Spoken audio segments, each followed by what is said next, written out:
It's it come not across as authentic. inauthentic. And you're just trying to be in the mainstream and be cool. Yeah. That is not what branding is about. Branding is about being consistent to who Hmm. you are and what your brand represents. And talking to the consumer, it needs to happen. And a lot of times, brands do not want to spend the money to ask the consumer. I don't know why. I don't know why everyone's Yeah. afraid to ask the consumer what's wrong with them. You're looking for the Yeah. person who's in Right. the community, who has, 5,000 to 4,000, Hmm. 5,000, even maybe 10,000 followers, but you're looking for someone who has Hmm. a relationship with the people that you want to buy your products. So before we go today, I want to ask, what would your advice be for an emerging brand? They have some product, they have they're on shelves in one or two states or something like that. How do they get to the next Oh, level? man. What would you So recommend? if you're emerging brand, you're in one or two states, and how do you get to the next level?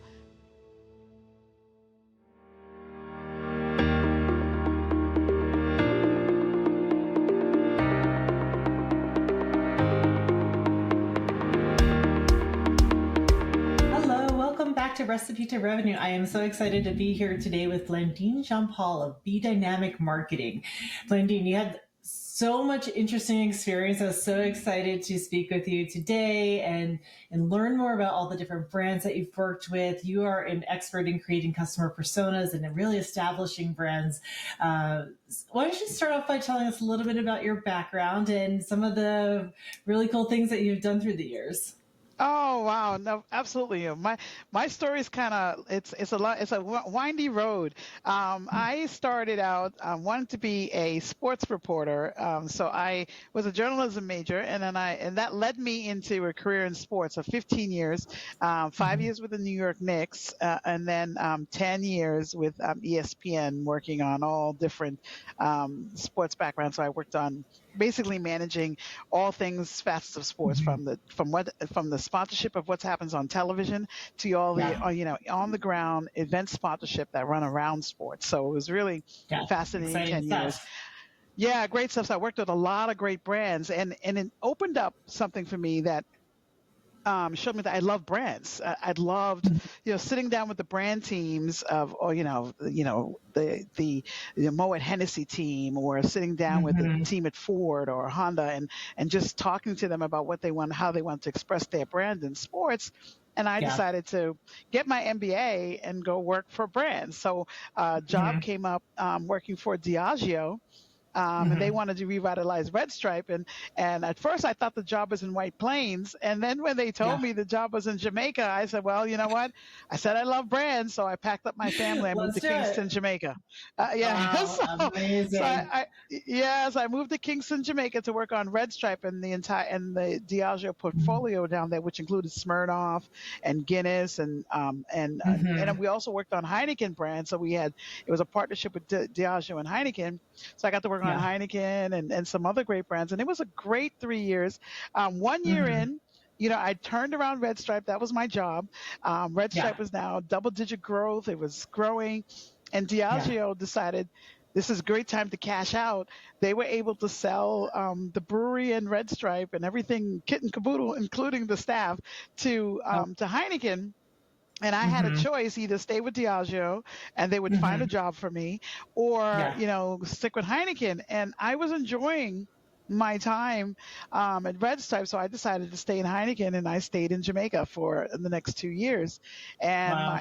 Heineken wanted to continue the work, and they put me on a plane basically, and I Hmm. traveled the country for the next 2 years, moving Red Stripe from 12 global markets to Hmm. 35 in the 2 years I worked there. So Wow. I was in Brazil, Mexico, you name it, moving Red Stripe from just Jamaica and a few Caribbean islands, United States and Hmm. the UK, to moving, having it available in Netherlands, having it available Yeah. in Australia and Brazil. We did a Olympics tent for the Olympics Hmm. in Brazil, Mexico, and that's what my job was for 2 years. So it was fantastic. But then I had That's to, a my fun place to be in. children Has wanted such to a move back to fast the like States. trajectory. Hmm. Oh, it was amazing. It was an amazing Yeah. experience. But my kids were not. enjoying expat life as much as I Yeah. was, and they wanted to come back to the States, Hmm. and so I took a job with Hasbro, and mind Okay. you, looking at me working in sports and high pace sports, and then Yeah. working in alcohol, high spades, and I didn't even Yeah. talk about my 5 years at TV Guide, which Hmm. thinking about, you may think a magazine was slow and boring, but we worked in entertainment, so it was always fast. I worked on television and .com then, so I Hmm. was always working in these very high pace, high fast environments. And then I went to Hmm. work at Hasbro Children's Toys, which was Yeah. like watching paint dry. And so it was a very hard transition for me, I'm and sure. I lasted about a year and a half. Hmm. It was really tough. I could not really adjust to a 3-year innovation pipeline. It took them three Yeah. years to get a toy from ideation to getting it on shelf. Where at Heineken Hmm. and Diageo, I was innovating toys, innovating alcohol in 6 months. And, Yeah. we had an idea for a liquid in January, it'd be out by summer, right? And so Yeah. it was just very different, Hmm. environment. And so I Right. ended up leaving to go work for a startup. So I decided to go, Hmm. gangbuster The other nuts and direction. go work for Yeah. us. Yeah, Back into completely that other direction. fast-paced environment. Yeah, where everything is a Yeah, fire drill. yeah. I went into a fire drill. No, I actually jumped into a fire. I went to work for a Smile Direct Club, which was a clear aligner company. Uh-huh. And I walked Uh-huh. in the door, and I'm telling you, within 6 months, I'm like, this company's going under. Okay. And I said, I got to get out of here. Yeah. And I left there, 9 months later, and they went bankrupt about 2 years after Hmm. I left. I knew it was coming. Yeah. Yeah. Yeah, Yeah. I You can saw see the the writing writing on on the the wall. wall. I said they were running haphazard. It was no Hmm. strategy, and I was persona non grata because I was trying to put in structure. I come from, big brands where things have to be Right. planned. It's not that we can't go fast, but you have to Hmm. have structure, because to make Right. revenue, you have to have a clear plan, right? You have to know, Sure. you have to make sure that you've crossed some T's and dotted some I's along the Hmm. way, so that Yeah. you can get Trust me, guys. I know what works. I know it works, right? I know there's a break even point, and I know there's a point to get Yeah. there. And we need to know what that is so that we can continue to Yeah. grow. And a few times I Yeah. had got into snares in the boardroom because I would say, Hmm. wait, guys, shouldn't we do this first? And, CMO looking at me and CEO looking at me like, Yeah. shut this woman up. And I'm like, Yeah. but this logic. And, and so Yeah. I realized I was persona non grata very quickly, and Hmm. I called a friend. I phoned a friend in Jamaica. I said, I think I should just launch my own marketing company because these people Yeah. don't know what they're doing. And so he's like, Yeah. if you did, I want to be your first client. And Oh, I said, nice. okay. Yeah, Yeah. yeah. So I said, okay, well, I'm going to name this company Be Dynamic Marketing. Hmm. And he's like, okay, well, can you come to Jamaica in August? I was like, are you Yeah. sure? It's like, yeah, come down. So I said, okay. He signed Hmm. me up a contract, $100,000, Uh-huh. and said, Nice. come to Jamaica, and I'm going to pay you to help build my hardware and lumber business. And he had 15 Hmm. stores on the island, and help me Nice. get my marketing team to act like a U.S. marketing team. Ah, And okay. that's what I did. Yeah, Yeah. and that's how I Wow. started Be Dynamic Marketing.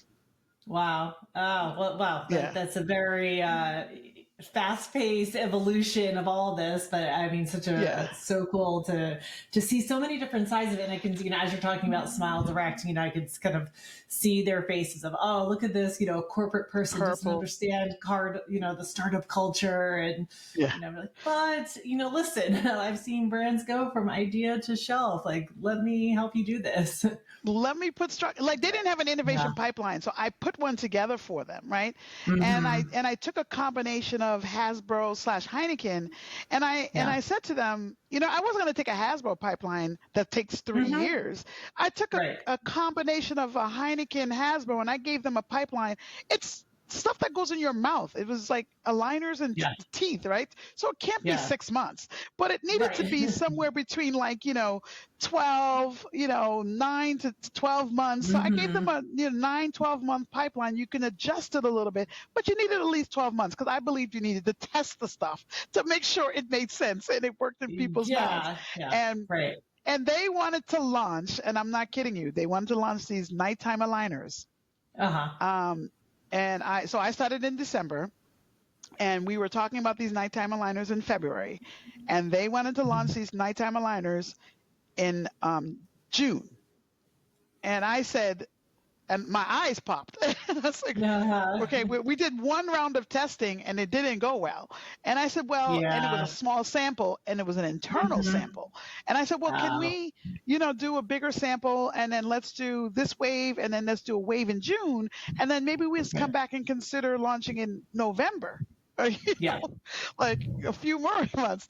And Uh-huh. I was in the boardroom, and the day when everybody's looking at you like you just told the boss no, that was a Yeah. career limiting Uh, move.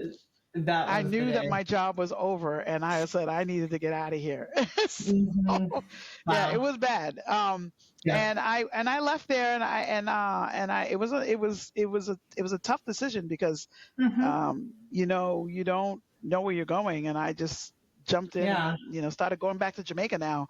And then the Yeah. pandemic hit, and so it was Yeah. like it depend. We went into lockdown in March.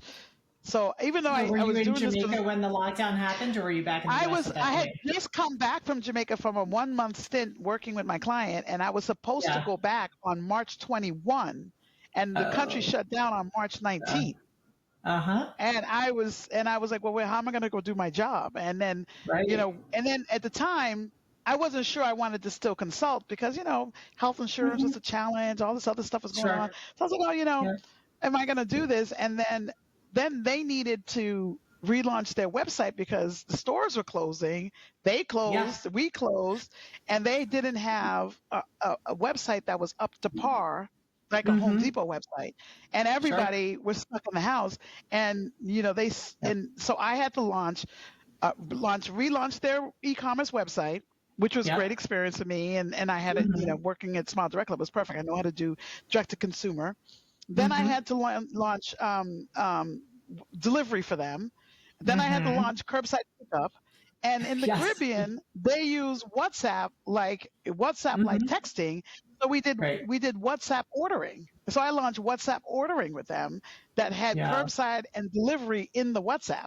And so I Yeah. ended up doing all of this during COVID, and it saved their business. So Yeah. I ended up working and then when we were able to travel again, I ended up having to fly to Jamaica and stay there for Mm-hmm. 3 months because I had to quarantine for 2 weeks, and then I had to Right. then it didn't make Right. no sense to fly home, so I was staying there Yeah. And for then three quarantine months again. Yeah. and then quarantine again, and Uh, quarantine, and then getting tested when I flew down, and getting tested when I flew back, mm-hmm. and had to get Right. tested Yes. before I left. It was a Yes. nightmare. So I used to just stay there, for two, Yeah. 3 months at Exactly. a time.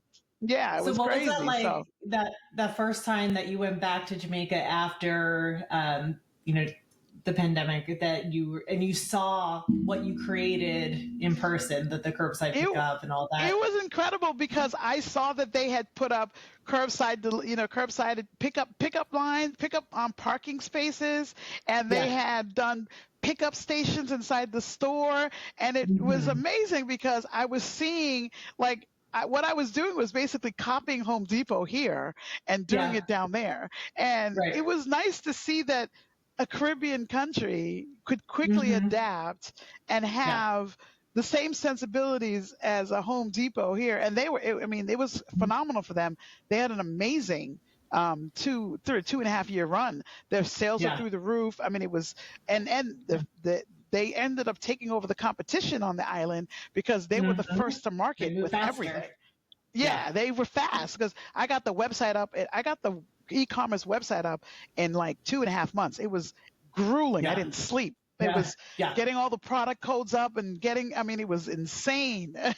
And they didn't Mm-hmm. have the purchase function on the website. It was not a functional Yeah. It wasn't e-commerce a feature website. already. Yeah. No, it was not. It was not like what you think a website should be. And so Yeah. it was a lot of like I went gray. Like I was like, oh my God, Yeah. I'm gonna lose all my hair. Yeah. But it was a great challenge. And then you could purchase on the WhatsApp, which was another thing Mm-hmm. that Yes, that's very cool. was which was a miracle to get done, that you could actually get your Mm-hmm. WhatsApp purchase and then get everything done through WhatsApp. And then you could actually get to the store and WhatsApp someone and they would bring it out to you and your purchase was Yeah. already completed. It was phenomenal. So And you had to so integrate that into their POS system, the WhatsApp. yeah, yeah. So I worked with the IT team day and night. Mm-hmm. So me and the CIO, we became besties. Like we were, Yeah. he Right. became CIO after I finished the project though. Yeah. Obviously, he was just the digital guy. Digital, he was a digital director when I was there, Yeah. but then he became the CIO after I left.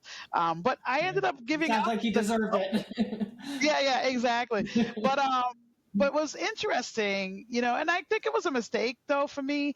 Mm-hmm. I picked up a couple more clients. I picked up a client in Bermuda, Mm-hmm. another a hardware company, and Yeah. but then I took a full-time job working in cannabis because I got scared. When the Yeah. world opened up, I said Right. I need a job.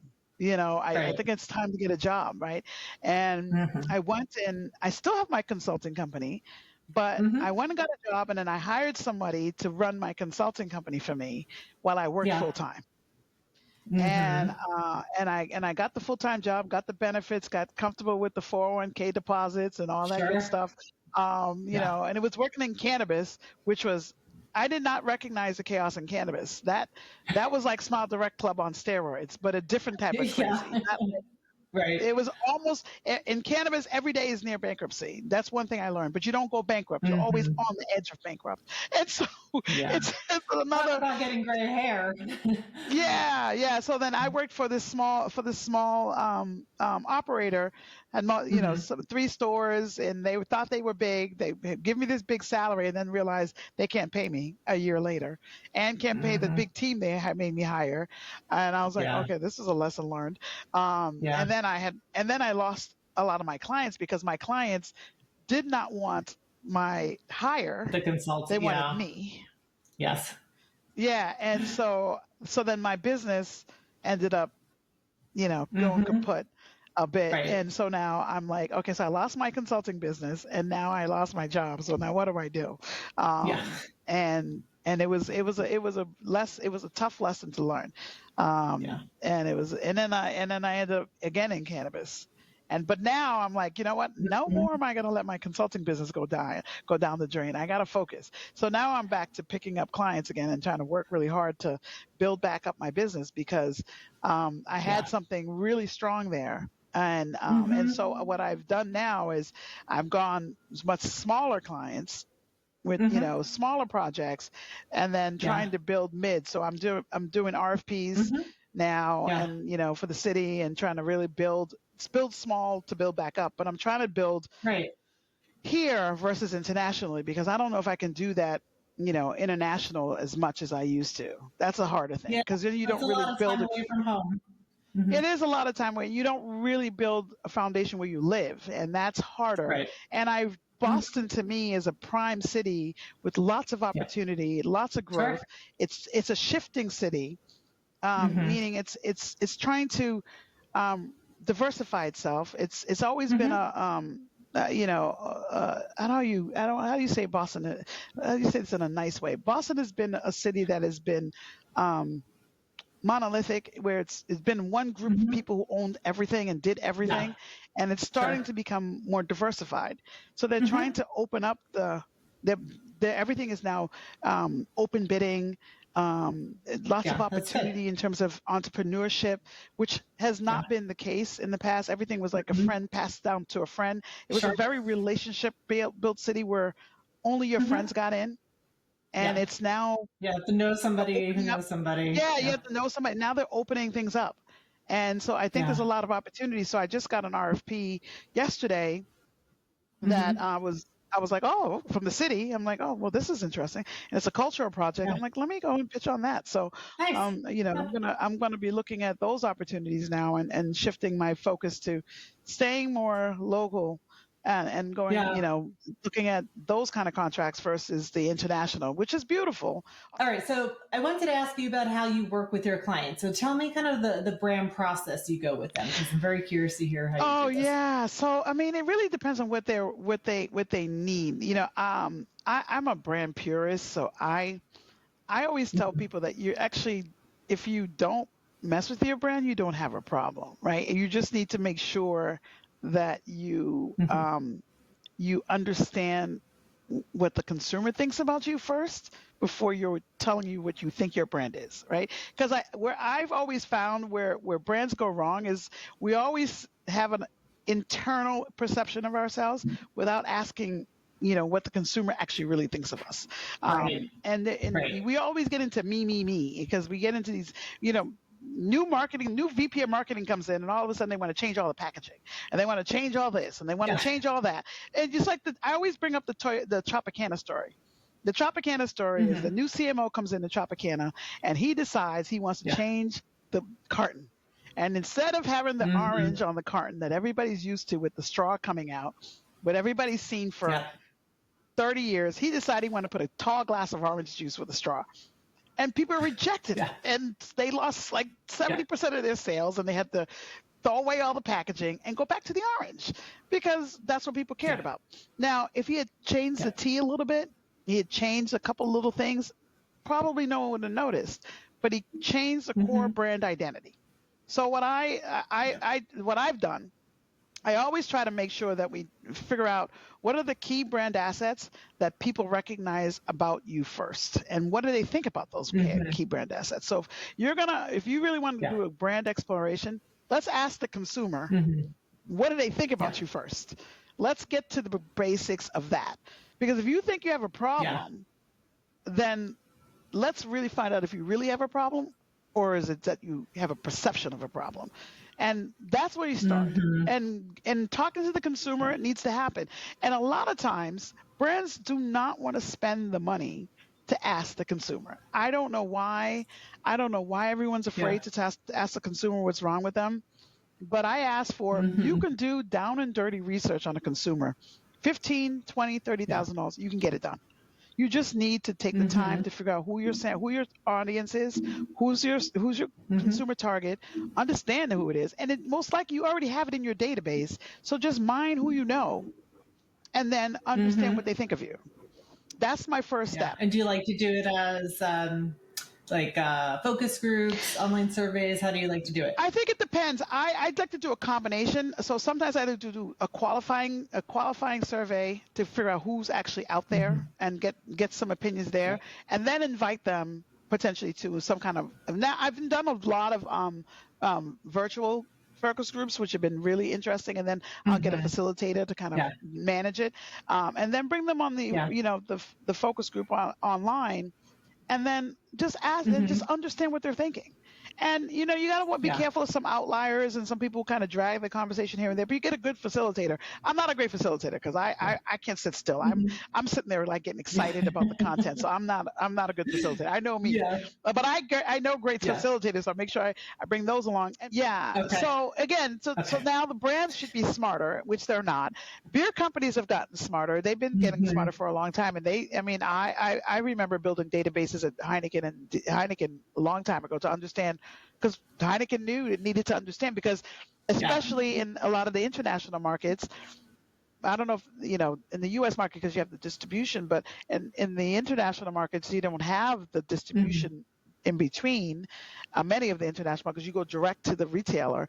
Heineken spent a lot of time making sure that they can get Hmm. data on the consumers, because they could, and they Right. can play middleman with the Yeah. retailer and then understand what the consumers really want. So I do believe that brands should get smarter. Hmm. There's no reason to play dumb when you have access. So getting back to that is, brands need to really spend the time to understand who their consumers are, so they can't just rely on the retailers to give them the data, because they're not going to.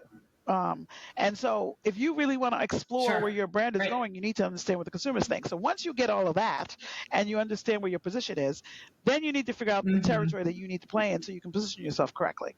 Because if you're not positioning yourself Yeah. where the consumer needs you, then you are a commodity, right? Hmm. If you're just a want, in the Yeah. consumer space, then when budgets get tight and the economy goes crazy like this, what's going on right now, Yeah. you're not in the repertoire Yeah. because consumers are not loyal to brands Right. anymore. Right? It's the same thing like, and Mm-hmm. it's a leaky bucket effect. But I take this from my Heineken days. Everything is a leaky bucket, right? And we call in Heineken we used to Yeah. call it leaky bucket because it was liquid. But I think all brands are in a leaky bucket. Yeah. Is you're always going to be replaced by Mm-hmm. something else that is much more affordable if you're just a want. Right? So you're always going to have something Mm-hmm. that's always going to come in and So replace. are consumers loyal to anything anymore? I think there is loyalty when there's a need. I think when you can position yourself as Uh-huh. something that I need, then you will be loyal to me because I need you. Mm-hmm. I will be loyal to you because I need you. But that's very hard to Yeah. find, and you have to be Yeah. digging into the research consistently to be there. Where like for example, Yeah. where consumers are finding where loyalty is becoming more apparent, and I hate to say this, and people won't believe me, in Mm-hmm. cannabis. The reason why cannabis is winning in certain brands Mm-hmm. because the education is hard to find. People want something that they can replace Yeah. alcohol with. They need to relax. There's a lot of anxiety. Mm-hmm. And once you find a brand that supports Yes. my need to relax and unwind, they are loyal. So Mm-hmm. like there are certain brands in cannabis Yeah. that no matter what you do, they are in the top 5. Camino gummies, Yeah. Camino, Betty's Eddies. There are some brands in cannabis that are always the top 5, no matter what market they're in, top 5, because people Mm-hmm. they've established Yeah. the brand Yeah. identity. They always deliver consistent product no matter where they are. The story is the same. They're positioned to Mm-hmm. support a need. And people know that if I take this gummy, I'm Right. going to relax and unwind, and I need to relax and unwind. And all their messaging is tied to that. But people aren't paying attention to cannabis because it's still illegal, so Yeah. they're not thinking about it that way. But if you go find the data on these brands, Mm-hmm. you'll see that their story is Mm-hmm. consistent and they're growing at a Yeah. clip that most CPG brands have never seen before. No, that's I think one of the most important things that you just said, though, that I want to make sure that people listen to is the Yes, consistency in your story. Because I think there's, especially in like the social media world that we're in, and everything is so fast changing, technology is so fast changing, it's very shift. easy to pivot because you Exactly. think you need to tell your story one way on TikTok, tell your story a different way on LinkedIn or on a video blog or what have you. But the essence of the Never. story shouldn't change, though maybe the format of the content needs to, Exactly. That's accommodate the what always platform. bothers me when I watch brands jumping around, doing things just to be cool. Like, Yeah. there was nothing wrong with what Bud Light did. Like I talk about what they did with the with that transgender Mm-hmm. story. It's just it's not Bud Light. Mm-hmm. It's not the story that Bud Light should have told. Yeah. Yeah, nothing. There's nothing Mm-hmm. wrong with the transgender positioning. It's just you're beer for Right. 45-year-old white men. What are you doing? Okay, like you're America's beer. Yeah. Like just Right. dumb idea. It was a dumb idea. And it wasn't a consistent Yeah. thread to what you're Mm-hmm. supposed to stand Yeah. for. It has nothing to do with being transgender. It's just not your story, Right. right? And now, Yeah. I mean, sort of like greenwashing or yeah, pinkwashing or, all these things that, it's it come not across as authentic, inauthentic. and you're just trying to be in the mainstream and be cool. Yeah. That is not what branding is about. Branding is about being consistent to Mm-hmm. who you are and what your brand represents authentically, consistently every Yeah. day. And there is no and you're no Yeah. matter who the CMO is, no matter who the VP of marketing is or the head of marketing is, Mm-hmm. that doesn't change. The brand should never change just because the CMO just came in, a new CMO came in. I don't know why CEOs Yeah. allow CMOs to do those things. I don't. Unless I'm launching a new brand, right? I come in as a CMO of a company. Right. Unless I'm launching a new innovation, I shouldn't be changing anything. Okay. Mm-hmm. Yeah. Right. Yeah. It's that's not the time for a shakeup because of a And they staffing do it all the change. time. I don't, it's quite fascinating to me that this happens like consistently Mm-hmm. across every single company you go to, new CMO, new brand. I'm like, but it's the same. But it's the same liquid. It's Yeah. the same bottle. Like, what are you doing? It's like, so, you know, because you really, Right. it's Right. ego. Because your ego tells you want to. So what Yeah. if It you want to does. do something Hmm. new to that's why some Heineken has had their problems, but I give Heineken credit. There's a big mantra at Heineken. Hmm. It's Heineken first, everything second. Heineken, they've done some stupid things of what they sponsor, but Heineken does not change. You know what I mean? You can't change anything. You can't change Yeah. the bottle. You can't change the look. You can't change the logo. You can't change anything. They'll Hmm. change what they sponsor, which sometimes I'm like, oh, you guys Right. shouldn't be sponsoring that because that doesn't make sense. But you have to stay within the Hmm. Heineken framework or you're out, right? So, there are certain brands that Yeah. hold true, Yeah. but I understand that. 80% of the companies out here, the new CMO comes in and all of a sudden, Hmm. they change the color of the packaging. I'm like, why did you do that? It's like, what? And then when the consumer can't find you on the Yeah. shelf, you're like, why? There's a big study that was Then you wonder yeah. why your sales are So down. that because Diageo, we had this. There was a study done. I don't think if Diageo did it. I remember we went through it in one of our Diageo excellence presentations, and I'll never forget this number. And it was like Hmm. Diageo telling you, like smacking you in the face. The consumer when you're on the shelf, it takes 3 seconds for the consumer to Hmm. recognize you. If they don't see you in that 3 seconds when they're walking on the aisle, they'll never pick you up. Okay. So when Hmm. I was doing the packaging for Red Stripe, I had gotten mad at the US team because the US Hmm. team, I didn't change the packaging for Red Stripe that much, but the US team had gone in and put these green Hmm. leaves on the packaging. And I said, I got pissed with them because I said, listen, it was a red and white packaging, but they had added all these extra colors. Yeah. So I went in and I standardized it, and I made the white a white brick, just Hmm. so it was a brick. So it's still white, but I Yeah. accented the white so it stood out, and I Uh-huh. made the stripe a darker Yeah. stripe with a shadow, so the red popped out on the shelf. And I said, if you got anybody changes this damn thing again, Uh-huh. okay, I'm gonna kill them. And I left Red Stripe, and that packaging stayed the same until Yeah. last year. I walked Yeah. in the store and I saw they changed the packaging. And I said, there we go again. Another You person saw in it. marketing changed the packaging. Must have been a new A hire. new hire changed the packaging. I said, this is what kills a brand. And I Hmm. couldn't find the Red Stripe. I was looking up and down the Hmm. shelf, and I looked for it all the time because it was my brand at the time. And Hmm. and they held it. Yeah. I left Right. Heineken. I left Heineken in 2017, right? 18, 19, Hmm. 20, 21, 22, 23. So it was 24. So end of 2024. So I Yeah. got 6 years. The other day they Yeah. just launched some new innovations, and all they had to do Yeah. was maybe add the flavor, the name of the flavor. They went and changed the entire color palette. I Hmm. said, Jesus, The whole thing. nobody learns. So, and then I heard from my Yeah. friends who were still at Heineken that they're doing horribly. And I said, oh, I wonder why. It's like, Uh, yeah. Oh, well, yeah. you Exactly. know why? You know Because why. You know why nobody they're can doing find it. it. Okay, people So, can't relate to it because it doesn't look like the yeah. regular red stripe. How So frustrating. it's a completely foreign looking red stripe. Yeah. So to them, they're not like, oh, I don't recognize. They have to relearn who the brand is then. Yeah. It's you're putting a lot of pressure on the consumer to have To to reimplant something, and then you're re-implant not that putting into any their brain marketing of who the behind it brand. to really Yeah. reinforce it. So you got to spend a lot of Uh-huh. money.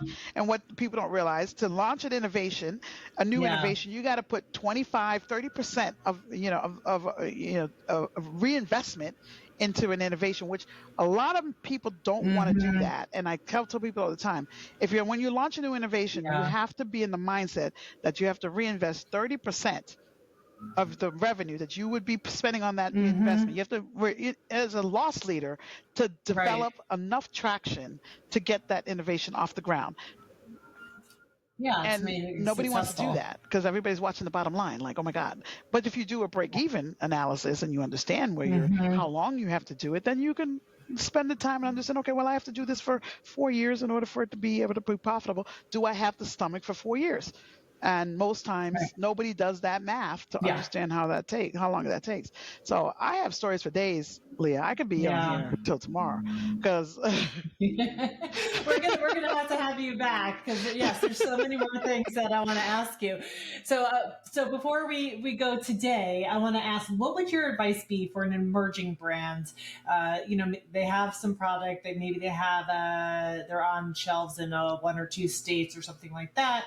How do they get to the next Oh level? man. What would you So recommend? if you're emerging brand, you're in 1 or 2 states and how do you get to the next level? You need to really invest in micro Yeah. marketing, right? And what I mean by that is you need to put all your efforts into delivering the best marketing that you possibly can for where you are. Right. And so you size up yourself. I was just talking Mhm. again, another thing that I was talking about today to my class, right? So you really need to put your best effort into making sure that that channel that you're in that state is getting everything Mhm. you can for that space. So whether it's influencer, it's social Yeah. media, it's sampling, it's event marketing, all the things that you can Hmm. stack in that space to get every Yeah. most juice bang for your buck, you've got to put it there. Right? It's an overinvestment. Right. And you have Yeah. to. And even if it's a loss leader, but you need to Hmm. do that loss leader Hmm. marketing with a financial analysis that's clear so Hmm. you understand where your break even point is because you need to do Yeah. the overinvestment to get to the point where you can get a lift off, right? And that is what so I call it a micro Yeah. marketing effect, and not micro meaning a little bit of marketing, but micro marketing meaning Hmm. super targeted, super concentrated into delivering Yeah. results for that specific location, store, market that you're in so that you can see a positive lift Yeah. and you're tracking it and KPIing every step of the way so Right. you can measure results. Because without it, you're Hmm. just Yeah. flinging dirt in the wall and you're just waiting for stains. I mean, it's not going to help you, you know? Yeah. Hope. Yeah, I like that. Yeah, so you can get your lift off. You're really fueling that one market so that you Yeah, can because really then, explode into the yeah, next yeah, market and then you and have a build your case database study. along And the then you way. have Don't a forget case to build your study to database. bring to another Yeah. retailer because now you have a Hmm. case study to say, look at what I did here. Imagine if I had Hmm. the backing, what if I had co-marketing dollars to help me? And Hmm. now if I had the co-marketing dollars, Yeah. this could have been X percentage more because I would have gotten support. I did this with this. This is how you then can lift because Yeah. listen, people look at influencer marketing and I don't call influencer marketing, trying to find, Taylor Swift. Influencer marketing is the people in Hmm. in your circle, word of mouth. People don't put a lot of. Hmm. There is a huge advantage to localize influencer marketing. Yeah. Word of mouth marketing is bigger than you think. And a lot of times people buy things Yeah. because of Very powerful. what we learned, what you learned, what we've learned. Because think about this: cannabis does not have television, does not have radio, okay? Barely has Hmm. print in most Right. markets, okay? Really, cannabis relies on digital Hmm. where it can, so email and text, Yeah. and one or Hmm. two markets you have billboards. Very rarely you have billboards. Yes. You know where most of it's coming from? Yep. WOM, word of mouth. My friend told a friend, Hmm. and I'm telling Yeah. you, I believe in this. This is what they say they do, and it does it. And when you get a brand that delivers on Yeah. its promise and it's clear that this is what it is, people will evangelize you. And if you can find those influencers that can evangelize you and be your word of mouth vehicle, all of a sudden you have a brand that takes off. Yeah. No, there's a huge power in influencer marketing. And I've been hearing, some brands say that they're not investing in influencer marketing. It's too expensive. They don't get the Because they're return. going for the Taylor But Swift effect. You're uh, not looking for Taylor Swift. I keep telling people yeah, if you're looking for the person that has a million followers, then you're looking for a Schiller. A shiller is just going to shill for you. That's not what you're looking Yeah. for. Yeah. You're looking for the Yeah. person who's in Right. the community, who has, 5,000 to 4,000, Mm-hmm. 5,000, even maybe 10,000 followers. But you're looking for someone who has Mm-hmm. a relationship with the people that you want to buy your products, right? You want to know that you have somebody who's a relationship Mm-hmm. person, not necessarily. You want to find, you want to find Yeah. like the girl who sings at the church every weekend and everybody knows her. Like that's the kind of influences that you want, and they're Yeah. not hard to find. If you really spend the Yeah. time, you can find those people. Mm-hmm. You there are Yeah. systems out there like um what's it called, brand watch. Brand watch is a great system to go in Mm-hmm. and build your keywords to find micro influencers in social media, on Reddit and Instagram, where you Yeah. don't have to go and, Yeah. Yeah. yeah, There's a you couple don't of have good to go programs find the out there Taylor Swift now to effect for find every these influencer. You can micro. find micro influencers very easily. But these Yeah. brands Mm-hmm. get caught up on this, like, Yeah. I need a $2 million for someone who has 2 million followers. That's not what it is. That's my opinion. Yeah. Mm-hmm. Yeah. So you start Yes, small but and wide, and right? and be So strategic and about cast it, your and net. get smart people who actually are doing Yeah. something that can resonate with the people that you're Mm-hmm. interested in. I mean, but Yeah. most people don't listen to me, so. So, Awesome. I don't think that's true. I think they do listen to you and they come to you. Well, and people are definitely going to listen to all the advice that you shared here today, and definitely would love to have you back. oh, And there's so much more to talk about when it comes to brand marketing, and you oh, have lots of great awesome! stories to Thanks for share. having Thank you so me. much for joining I me really today, enjoyed it today. Blandine. Thank you so much. All right, we'll All talk right, take soon. care. Thank you. All right, have a great day. All right, Bye. okay, bye.